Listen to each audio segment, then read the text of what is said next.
Have you ever thought why can't the government print more money and distribute it among the poor?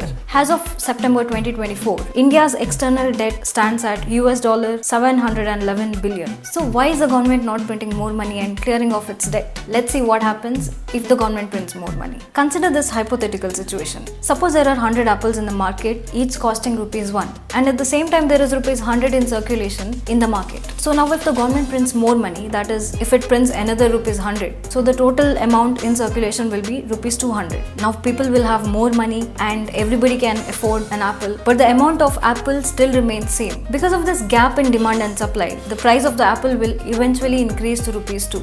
Money basically represents the value of goods and services in an economy. So when the government is printing more money without actually increasing the value of its goods and services, it eventually leads to inflation. So inflation is a primary reason why the governments don't print more money. And the second reason is people will eventually lose trust in this currency. So if a government starts printing more money, people and international market will eventually lose confidence in that currency. So when people realize that this currency is losing its value, they will either stop accepting it or demand more of it. And this will cause hyperinflation. For example, in 2000, Zimbabwe printed massive amount of money to clear off its debt. And they even printed notes of $1 trillion.